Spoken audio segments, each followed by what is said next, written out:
Start ചെയ്യാനായിട്ട് പോകുന്നത് പുതിയൊരു സീരീസാണ്. അതായത് നമുക്കൊരു ജാങ്കോ ഫുൾ കോഴ്സ് എങ്ങനെയാണ് വരുന്നത് എന്നുള്ള കാര്യങ്ങൾ അറിയുന്നതിന് വേണ്ടിയുള്ള പുതിയൊരു സീരീസ്.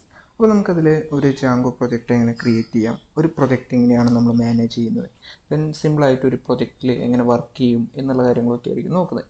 അപ്പോൾ ഫസ്റ്റ്ലി നമുക്ക് വേണ്ടത് എന്താണെന്ന് വെച്ചാൽ ഒരു പ്രൊജക്റ്റ് എങ്ങനെ ക്രിയേറ്റ് ചെയ്യും എന്നുള്ള കാര്യമാണ് അറിയേണ്ടത്.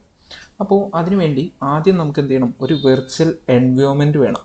അപ്പോൾ ജാങ്കോ പ്രോജക്റ്റുകൾ ചെയ്യുന്നവർ എല്ലാവരും ശ്രദ്ധിക്കേണ്ട ഒരു കാര്യമാണ്, ജാങ്കോ പ്രോജക്റ്റുകൾക്ക് വേണ്ടി എന്ത് വേണം, ഒരു വെർച്വൽ എൻവയോൺമെൻറ്റ് വേണം. അപ്പോൾ ഈ വെർച്വൽ എൻവയോൺമെൻറ്റ് എന്തിനു വേണ്ടിയാണെന്ന് വെച്ചാൽ നമ്മുടെ പാക്കേജുകൾ, അതായത് നമ്മൾ ഇൻസ്റ്റാൾ ചെയ്തുകൊണ്ടിരിക്കുന്ന പൈത്തണിലേക്ക് ഇൻസ്റ്റാൾ ചെയ്യുന്ന പാക്കേജുകളെല്ലാം നമുക്ക് അതിൻ്റെ എന്ത് ചെയ്യണം, ഓരോ ഐസൊലേറ്റഡ് എൻവയോൺമെൻറ്റ്സ് എന്നാണ് എന്ത് ചെയ്യുന്നത്, വെർച്വൽ എൻവയോൺമെൻറ്റിനെ പറയുന്നത്. അപ്പോൾ ഈ വെർച്വൽ എൻവയോൺമെൻറ്റ്സിലേക്കായിരിക്കും നമ്മൾ എന്ത് ചെയ്യാൻ പോകുന്നത്, നമ്മൾ ഇൻസ്റ്റാൾ ചെയ്ത് കൊടുക്കുന്ന പാക്കേജസ് എല്ലാം വരാൻ പോകുന്നത്. അപ്പോൾ അവിടെ നമുക്കൊരു കൊളീഷൻ ഉണ്ടായിരിക്കില്ല, അതായത് ഒരു കോൺഫ്ലിക്റ്റ് അങ്ങനത്തെ എന്തെങ്കിലും ഇഷ്യൂസോ കാര്യങ്ങളൊന്നും തന്നെ എന്ത് ചെയ്യില്ല, ഒരിക്കലും വരില്ല. അതെന്തുകൊണ്ടാണെന്ന് വെച്ചാൽ നമ്മുടെ പ്രൊജക്റ്റുകൾക്കെല്ലാം സ്പെസിഫിക് എന്ത് ചെയ്യേണ്ടി വരും, ഓരോ വേർഷൻസോ അല്ലെങ്കിൽ അതിൻ്റെ ഡിപ്പെൻഡൻസീസോ ഒക്കെ എന്ത് ചെയ്യേണ്ടി വരും, ചേഞ്ച് ചെയ്യേണ്ടി വരും. അപ്പോൾ അങ്ങനെ വരുന്ന കേസുകളിൽ നമുക്കൊരു വെർച്വൽ എൻവയോൺമെൻറ്റ് ഉണ്ടെങ്കിൽ ഈ ഒരു പ്രൊജക്റ്റിന് വേണ്ടി മാത്രം എന്ത് ചെയ്താൽ മതി, ഈ വെർച്വൽ എൻവയോൺമെൻറ്റ് യൂസ് ചെയ്താൽ മതി. വേറെ ഏതെങ്കിലും പ്രൊജക്റ്റുകൾ വരുന്ന ടൈമിൽ എന്ത് ചെയ്യുക, അതിനുവേണ്ടി മറ്റൊരു വെർച്വൽ എൻവയോൺമെൻറ്റ് യൂസ് ചെയ്യാം. അപ്പോൾ ആദ്യം നമുക്ക് എന്ത് ചെയ്യണം, ഒരു വെർച്വൽ എൻവയോൺമെൻറ്റ് ക്രിയേറ്റ് ചെയ്യണം. അപ്പോൾ വെർച്വൽ എൻവയോൺമെൻറ്റ് ക്രിയേറ്റ് ചെയ്യുന്നതിന് വേണ്ടി വിൻഡോസിനകത്തും ലിനക്സിനകത്തും സെപ്പറേറ്റ് സ്റ്റെപ്പുകളാണ് വരുന്നത്. വിൻഡോസിനകത്തേക്ക് വരുന്ന ടൈമിൽ നമുക്കൊരു വെർച്വൽ എൻവയോൺമെൻറ്റ് ക്രിയേറ്റ് ചെയ്യുന്നതിന് വേണ്ടി നമ്മൾ ചെയ്യേണ്ടത്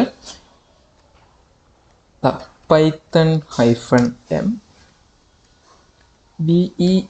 venv. അപ്പോൾ env എന്ന് പറയുന്നതാണ് എന്ത്, നമ്മുടെ വെർച്വൽ എൻവയോൺമെൻറ്റിൻ്റെ പേര്. ഞാനൊന്ന് എൻ്റർ അടിച്ചിട്ടുണ്ട്. അപ്പോൾ നമ്മുടെ ഫോൾഡറിനകത്ത് ലെഫ്റ്റ് സൈഡ് വിൻഡോയ്ക്കകത്ത് നമുക്ക് എന്ത് ചെയ്തു, env എന്ന് പറയുന്ന ഒരു ഫോൾഡർ ഓൾറെഡി വന്നിട്ടുണ്ട്. അപ്പോൾ ഈ envക്കകത്ത് നമുക്ക് സ്ക്രിപ്റ്റ്സ് എന്ന് പറയുന്ന ഒരു ഫോൾഡർ വരും. ദെൻ അതിനകത്തായിരിക്കും നമുക്ക് വേണ്ട എന്ത് വരുന്നത്, exe ഫയൽസ് കാര്യങ്ങളെല്ലാം വരുന്നത്. അപ്പോൾ അത് കംപ്ലീറ്റ് ആവുന്നുള്ളൂ. ദെൻ കംപ്ലീറ്റ് ആവുന്നവരെ എന്ത് ചെയ്യാവുന്ന വെയിറ്റ് ചെയ്യുക, അത് ക്രിയേറ്റ് ആയി കംപ്ലീറ്റ് ആയിട്ടുള്ളൂ. ഓക്കെ, അപ്പോൾ നമ്മൾ ഈ വെർച്വൽ എൻവയോൺമെൻറ്റ് ക്രിയേറ്റ് ചെയ്തു. ഇനി ഇതിനകത്തേക്കാണ് നമുക്ക് എന്ത് ചെയ്യേണ്ടത്, നമ്മുടെ പാക്കേജസ് എല്ലാം ഇൻസ്റ്റാൾ ചെയ്യേണ്ടത്. അപ്പോൾ അതിന് മുൻപായിട്ട് നമുക്ക് എന്ത് ചെയ്യണം, ഒരു വെർച്വൽ എൻവയോൺമെൻറ്റ് അല്ലെങ്കിൽ ഇപ്പോൾ നമ്മൾ ക്രിയേറ്റ് ചെയ്തിരിക്കുന്ന വെർച്വൽ എൻവയോൺമെൻറ്റിൽ നമുക്ക് എന്ത് ചെയ്യണം, ആക്ടിവേഷൻ ചെയ്യണം. അപ്പോൾ ആക്ടിവേഷൻ ചെയ്യുന്നതിന് വേണ്ടി നമുക്ക് env എന്ന് പറയുന്ന ഫോൾഡറിനകത്തേക്ക് എന്ത് ചെയ്യണം, നമ്മുടെ പാത്ത് ചേഞ്ച് ചെയ്യണം. ദെൻ അതിനകത്ത് എന്ത് ചെയ്യുക, സ്ക്രിപ്റ്റ്സ്. ദെൻ അതിനകത്ത് ആക്ടിവേറ്റ് എന്ന് പറയുന്ന ഫയലിനെയാണ് നമുക്ക് എന്ത് ചെയ്യേണ്ടത്, റൺ ചെയ്യേണ്ടത്. അപ്പോൾ നമ്മുടെ വെർച്വൽ എൻവയോൺമെൻറ്റ് എന്തായിട്ടുണ്ട്, ക്രിയേറ്റ് ആയിട്ടുണ്ട്. അപ്പോൾ ക്രിയേറ്റ് ആയെന്ന് അറിയാനായിട്ട് നമുക്ക് എന്ത് ചെയ്താൽ മതി, നമ്മുടെ വിൻഡോയുടെ ഈ ഒരു പാത്തിന് മുൻപായിട്ട് നമുക്ക് എന്ത് എടുക്കുന്നുണ്ട്, നമ്മുടെ env എന്ന് പറഞ്ഞിട്ട് നമ്മൾ ക്രിയേറ്റ് ചെയ്തിരിക്കുന്ന വെർച്വൽ എൻവയോൺമെൻറ്റ് എടുക്കുന്നുണ്ട്. അപ്പോൾ നമ്മുടെ വെർച്വൽ എൻവയോൺമെൻറ്റ് എന്തായിട്ടുണ്ട്, ക്രിയേറ്റ് ആയിട്ടുണ്ട്. ഇനി നമുക്ക് വേണ്ട ഡിപ്പെൻഡൻസീസും കാര്യങ്ങളും എന്ത് ചെയ്താൽ മതി, ഈ വെർച്വൽ എൻവയോൺമെൻറ്റിലേക്ക് ഇൻസ്റ്റാൾ ചെയ്താൽ മതി. ദെൻ ഇത് നമുക്കൊരു ലിനക്സ് ബേസ്ഡ് OS-ലാണ് വരുന്നതെന്ന് വെച്ചാൽ അവിടെ എന്ത് ചെയ്യേണ്ടി വരും, നമ്മുടെ python-3-m venv എന്ന് വേണ്ടി ഒരു കൊടുക്കാനായിട്ട്, അതായത് പൈത്തൻ്റെ 3rd വെർഷനിലേക്ക് ആണ് നമ്മൾ എന്ത് ചെയ്യുന്നത്, env ക്രിയേറ്റ് ചെയ്യുന്നത്. ദെൻ അതേപോലെ തന്നെ അവിടെ ക്രിയേറ്റ് ചെയ്ത് കഴിഞ്ഞ ശേഷം നമുക്ക് ആക്ടിവേഷൻ ചെയ്യണമെങ്കിൽ എന്ത് ചെയ്യണം, സോഴ്സ് എന്ന് പറയുന്ന ഒരു കമാൻഡും കൂടെ യൂസ് ചെയ്യണം. അപ്പോൾ സോഴ്സ് env/ ഇവിടെ സ്ക്രിപ്റ്റ് വന്ന പോലെ അവിടെ ബിൻ എന്ന് പറയുന്ന ഫോൾഡർ ആയിരിക്കും വരുന്നത്. അപ്പോൾ bin/activate ഇത്ര ചെയ്താൽ നമുക്ക് എന്ത് ചെയ്യാൻ പറ്റും, ലിനക്സ് ബേസ്ഡ് OS ആണ് നിങ്ങൾ യൂസ് ചെയ്യുന്നതെങ്കിൽ അതിനകത്ത് നിങ്ങൾക്ക് എന്ത് ചെയ്യാൻ പറ്റും, വെർച്വൽ എൻവയോൺമെൻറ്റ് ആക്ടിവേഷൻ ചെയ്യാനായിട്ട് പറ്റും. ഇനി നമുക്ക് വേണ്ടത് നമ്മുടെ ജാങ്കോ പ്രൊജക്റ്റിന് വേണ്ടി നമുക്ക് ആദ്യം എന്ത് ചെയ്യണം, ഒരു ജാങ്കോനെ ഇൻസ്റ്റാൾ ചെയ്യണം. അപ്പോൾ എന്താണ് ഈ ജാങ്കോ എന്ന് നമുക്ക് എന്ത് ചെയ്യണം, നോക്കേണ്ട കാര്യമാണ്. അപ്പോൾ ഈ ജാങ്കോ എന്ന് പറയുന്നത് ഒരു ഹൈ ലെവൽ പൈത്തൺ വെബ് ഫ്രെയിംവർക്കാണ്. അതായത് നമ്മുടെ പൈത്തൻ്റെ തന്നെ വെബ് ഫ്രെയിംവർക്കാണ് എന്തെന്ന് പറയുന്നത്, ജാങ്കോ എന്ന് പറയുന്നത്. ദെൻ ജാങ്കോയ്ക്ക് MBT എന്ന് പറയുന്ന ഒരു ആർക്കിടെക്ചർ യൂസ് ചെയ്തുകൊണ്ടാണ് എന്ത് ചെയ്യുന്നത്, ജാങ്കോ വർക്ക് ചെയ്യുന്നത്. അതേപോലെ തന്നെ ഒരുപാട് ബിൽറ്റ് ഇൻ ഫീച്ചേഴ്സും എന്ത് വരുന്നുണ്ട്, നമ്മുടെ ജാങ്കോയ്ക്ക് വരുന്നുണ്ട്. അതായത് ഇപ്പോൾ എക്സാമ്പിൾ പറയുകയാണെങ്കിൽ നമ്മുടെ authentication, then object relational mapping, അതേപോലെ തന്നെ ബിൽറ്റ് ഇൻ അഡ്മിൻ ഇൻ്റർഫേസ്, ഇതുപോലുള്ള ഒരുപാട് കാര്യങ്ങൾ എന്ത് ചെയ്യുന്നുണ്ട്, ജാങ്കോയ്ക്ക് ഡിഫോൾട്ടായിട്ട് തന്നെ വരുന്നുണ്ട്. അപ്പോൾ നമുക്കൊരു പ്രൊജക്റ്റ് എങ്ങനെയാണ് ക്രിയേറ്റ് ചെയ്യുന്നത് എന്നുള്ള സ്റ്റെപ്പുകൾ നോക്കാം. ദെൻ അതിനുവേണ്ടി ആദ്യം നമുക്ക് എന്ത് ചെയ്യണം, നമ്മുടെ ജാങ്കോനെ ഇൻസ്റ്റാൾ ചെയ്യണം. അപ്പോൾ ജാങ്കോനെ ഇൻസ്റ്റാൾ ചെയ്യുന്നതിന് വേണ്ടി പിപ്പ് ഇൻസ്റ്റാൾ ജാങ്കോ. അപ്പോൾ പിപ്പ് എന്ന് പറയുന്നത് എന്താ, ഒരു പാക്കേജ് ഇൻസ്റ്റാളറാണ്. അതായത് പൈത്തൻ്റെ തന്നെ ഒരു പാക്കേജ് ഇൻസ്റ്റാളറാണ് എന്തെന്ന് പറയുന്നത്, പിപ്പ് എന്ന് പറയുന്നത്. അപ്പോൾ പിപ്പ് ഇൻസ്റ്റാൾ ജാങ്കോ എന്ന് കൊടുക്കുക. ദെൻ ജാങ്കോയുടെ ഡിപ്പെൻഡൻസീസ് അല്ലെങ്കിൽ അതിലേക്ക് വേണ്ട എല്ലാ ബിൽറ്റിൻ ആയിട്ടുള്ള കാര്യങ്ങളും എല്ലാം എന്ത് ചെയ്യുന്നുണ്ട്, ഓട്ടോമാറ്റിക്കലി ഇൻസ്റ്റാൾ ആവുന്നുണ്ട്. ദെൻ അത് നമുക്കിവിടെ അറിയാനായിട്ടും പറ്റും, നമ്മുടെ envക്കകത്തേക്ക് അതേപോലെ തന്നെ നമ്മുടെ സ്ക്രിപ്റ്റിനകത്തേക്ക് എന്ത് ചെയ്യും, നമ്മുടെ ജാങ്കോയുടെ കൂടെ ഒരു ഫയലും കൂടെ ഇൻക്ലൂഡ് ആവും. അത് കംപ്ലീറ്റ് ആവുന്നതിന് ശേഷം നമുക്ക് എന്ത് ചെയ്യും, അതുകൂടെ ഒന്ന് ചെക്ക് ചെയ്യാം.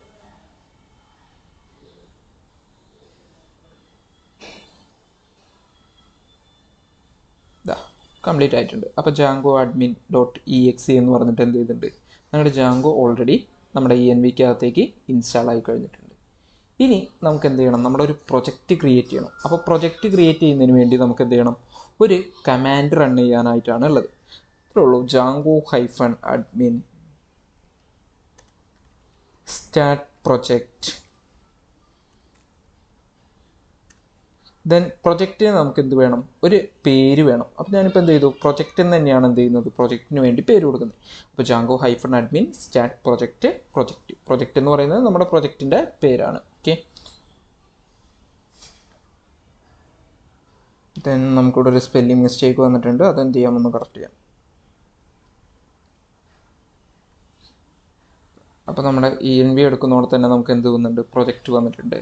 ദെൻ അപ്പോൾ ഈ വന്നിരിക്കുന്ന പ്രൊജക്റ്റ് എന്ന് പറയുന്നത് നമ്മുടെ പ്രൊജക്റ്റിൻ്റെ ഫോൾഡറും ദെൻ ഇതിനകത്ത് വന്നിരിക്കുന്ന പ്രൊജക്റ്റ് എന്ന് പറയുന്നത് നമ്മുടെ പ്രൊജക്റ്റിൻ്റെ പാക്കേജുമാണ്.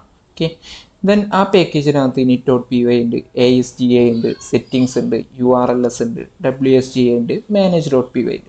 അപ്പോൾ ഇതിന് വേണ്ട എല്ലാ കണ്ടന്റുകളും മാനേജ് ചെയ്യുന്ന ആയിരിക്കും നമ്മുടെ manage.py ആയിരിക്കും. അതായത് നമ്മുടെ പ്രൊജക്റ്റ് റൺ ചെയ്യുന്നതിന് വേണ്ടി അതിലേക്ക് മൈഗ്രേഷൻസ് അതുപോലുള്ള ഓപ്ഷൻസ് കാര്യങ്ങളൊക്കെ വരുന്ന എവിടെയായിരിക്കും, നമ്മുടെ manage.py എന്ന് പറയുന്ന ഫയലായിരിക്കും ഹാൻഡിൽ ചെയ്യുന്നത്. ദെൻ സെറ്റിങ്സ് ഉണ്ട്. ഈ സെറ്റിങ്സിനകത്താണ് നമുക്ക് ഒരുപാട് കണ്ടന്റ് എന്ത് ചെയ്യുന്നുണ്ട്, കിടക്കുന്നുണ്ട്. അതിലുള്ള കുറച്ച് കാര്യങ്ങൾ നമുക്ക് എന്ത് ചെയ്യാണ്ട് ഓൾറെഡി ചേഞ്ച് ചെയ്യാനായിട്ടുള്ള കണ്ടന്റും ഉണ്ട്, റീഡബിൾ ആയിട്ട്, അതായത് നമ്മൾ ചേഞ്ച് ചെയ്യാൻ പാടില്ലാത്ത കണ്ടന്റ്സും എന്ത് ചെയ്യുന്നുണ്ട്, നമ്മുടെ സെറ്റിങ്സിനകത്ത് വരുന്നുണ്ട്. ദെൻ നമുക്കൊരു പ്രൊജക്റ്റ് ആവുന്ന ടൈമിൽ അതിൻ്റെ URL, അതായത് നമ്മൾ പാത്തുകൾ നമ്മൾ സ്റ്റോർ ചെയ്യുന്ന എവിടെയായിരിക്കും, നമ്മുടെ urls.py-യിലായിരിക്കും. ദെൻ ഇതിന് വേണ്ട ഡാറ്റാബേസ് കണക്ഷനൊക്കെ ഓൾറെഡി എന്ത് ചെയ്യുന്നുണ്ട്, ഈ സെറ്റിങ്സിനകത്ത് ഓൾറെഡി എടുത്തു വെച്ചിട്ടുണ്ട്. അപ്പോൾ പൈത്തൺ ആയതുകൊണ്ട് തന്നെ ഡിഫോൾട്ടായിട്ട് SQLite 3 ആയിരിക്കും എന്ത് ചെയ്യുന്നത്, നമുക്ക് ഡാറ്റാബേസ് ആയിട്ട് വരുന്നത്. ദെൻ WSGA അതേപോലെ തന്നെ ASGA ഫയൽസൊക്കെ എന്തിനു വേണ്ടിയായിരിക്കും, നമ്മുടെ ഗേറ്റ്വേസ് ഹാൻഡിൽ ചെയ്യാൻ വേണ്ടിയുള്ള ഫയൽസ് ആണ്. ഓക്കെ, അപ്പോൾ ഇത്ര കാര്യമാണ് നമുക്ക് ബേസിക്കലി ഒരു പ്രൊജക്റ്റ് ക്രിയേറ്റ് ചെയ്യുന്ന ടൈമിൽ നമ്മൾ അറിഞ്ഞിരിക്കേണ്ടത്. ദെൻ ഈ ക്രിയേറ്റ് ചെയ്ത പ്രൊജക്റ്റിനെ നമുക്ക് എങ്ങനെയാണ് റൺ ചെയ്യുന്നത് എന്നുള്ള കാര്യം കൂടെ ഒന്ന് നോക്കാം. അപ്പോൾ അതിന് വേണ്ടി നമ്മൾ എന്ത് ചെയ്യണം, നമ്മുടെ ടെർമിനൽ തന്നെയാണ് യൂസ് ചെയ്യേണ്ടത്. അപ്പോൾ ടെർമിനലിനകത്ത് എന്ത് ചെയ്യാം, ആദ്യം നമുക്ക് എന്ത് ചെയ്യാം, നമ്മുടെ പ്രൊജക്റ്റിൻ്റെ പാത്തിലേക്ക് ഒന്ന് ചേഞ്ച് ചെയ്യാം. അപ്പോൾ CD ചേഞ്ച് ഡയറക്ടറി. ദെൻ എന്ത് ചെയ്യുന്നു, നമ്മുടെ പ്രൊജക്റ്റ് എന്ന് പറഞ്ഞിട്ട് എന്ത് ചെയ്തു, ആ പ്രൊജക്റ്റിൻ്റെ ഫോൾഡറിനകത്ത് ഈ പാത്ത് എന്ത് ചെയ്തു, ചേഞ്ച് ചെയ്തു. അതിനുശേഷം നമ്മൾ ഈ കൊടുത്തിരിക്കുന്ന പൈത്തൺ ഫയലിന് എന്ത് ചെയ്യാൻ പോകുന്നു, ഒന്ന് എടുക്കാനായിട്ടാണ് പോകുന്നത്. അപ്പോൾ പൈത്തൺ സ്പേസ് manage.py ഒന്ന് എൻ്റർ ചെയ്യാം. അപ്പോൾ ഒരുപാട് ഓപ്ഷൻസ് എന്ത് ചെയ്യുന്നുണ്ട്, ഇതിനകത്ത് ഇങ്ങനെ വന്നിട്ടുണ്ട്. അപ്പോൾ ഇതിൽ എഴുതി വെച്ചിട്ടുണ്ട് നമുക്ക് എന്തൊക്കെ കാര്യങ്ങളാണ് ഈ manage.py വെച്ച് ചെയ്യാനായിട്ട് പറ്റുന്നത് എന്നുള്ളത്.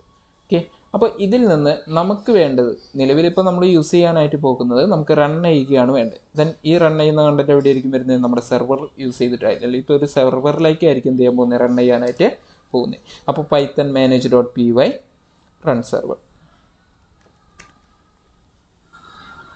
ദെൻ റൺ സെർവർ ചെയ്ത ടൈമിൽ നമുക്ക് കുറച്ച് കണ്ടന്റ്സ് എന്ത് ചെയ്തിട്ടുണ്ട്, റൈറ്റ് ചെയ്തിട്ടുണ്ട്. ദെൻ അതിന് ശേഷം എന്ത് ചെയ്യുന്നു, ഒരു ലിങ്കും നമുക്ക് ഓൾറെഡി പ്രൊവൈഡ് ചെയ്യുന്നുണ്ട്. ഈ ലിങ്കാണ് നമ്മുടെ പ്രൊജക്റ്റിൻ്റെ ലോക്കൽ ഹോസ്റ്റ് എന്ന് പറയുന്നത്. ഓക്കെ, ദെൻ 8000 എന്ന് പറയുന്ന ഒരു പോർട്ടിലാണ് എന്ത് ചെയ്തിട്ടുള്ളത്, നമ്മുടെ പ്രൊജക്റ്റ് റൺ ആയിക്കൊണ്ടിരിക്കുന്നത്. അതേപോലെ തന്നെ നമ്മൾ ഈ പ്രൊജക്റ്റ് റൺ ചെയ്ത ടൈമിൽ ക്രിയേറ്റ് ആയി വന്നിരിക്കുന്നതാണ് db.SQLite 3. അതായത് നമുക്ക് പ്രൊജക്റ്റിന് വേണ്ടിയുള്ള ഒരു ഡാറ്റാബേസ് ആണ് അവിടെ എന്തായിരിക്കുന്നത്, ക്രിയേറ്റ് ആയി വന്നിരിക്കുന്നത്. ദെൻ ഇതിന് ശേഷം നമുക്ക് എന്ത് ചെയ്യാം, നമ്മുടെ ലിങ്ക് ഒന്ന് ഓപ്പൺ ആക്കി നോക്കുകയാണെങ്കിൽ നമ്മുടെ പ്രൊജക്റ്റ് ക്രിയേറ്റ് ചെയ്തിരിക്കുന്ന കാര്യങ്ങൾ ഓക്കെ ആണെങ്കിൽ നമുക്ക് ഇതുപോലെ ഒരു വിൻഡോ ആയിരിക്കും എന്ത് ചെയ്യാൻ പോകുന്നത്, വരാനായിട്ട് പോകുന്നത്. ഇവിടെ നിന്ന് നമുക്ക് എന്ത് ചെയ്യാം, ജാങ്കോ ഡോക്യുമെന്റേഷൻസ് എടുക്കാം. ഇത് നമ്മുടെ ജാങ്കോയുടെ തന്നെ ഒഫീഷ്യൽ വെബ്സൈറ്റിലേക്കായിരിക്കും എന്ത് ചെയ്യാൻ പോകുന്നത്, റീഡയറക്റ്റ് ചെയ്യാനായിട്ട് പോകുന്നത്. ഇവിടെ നിന്ന് നമുക്ക് നമ്മുടെ കണ്ടന്റുകൾ എന്തെങ്കിലും വേണമെങ്കിൽ നിങ്ങൾക്ക് എന്ത് ചെയ്യാം, സെർച്ച് ചെയ്തെടുക്കാവുന്നതാണ്. ഓക്കെ, അപ്പോൾ ഇത്രയും ഈസി ആയിട്ട് നമുക്ക് എന്ത് ചെയ്യാൻ പറ്റും, ഒരു പ്രൊജക്റ്റ് ക്രിയേറ്റ് ചെയ്യാനായിട്ട് പറ്റും. അപ്പോൾ ഈ പ്രൊജക്റ്റിൻ്റെ ബാലൻസ് കാര്യങ്ങളായിട്ട് നമുക്ക് എന്ത് ചെയ്യാം, അടുത്തൊരു വീഡിയോയിൽ വീണ്ടും കാണാം.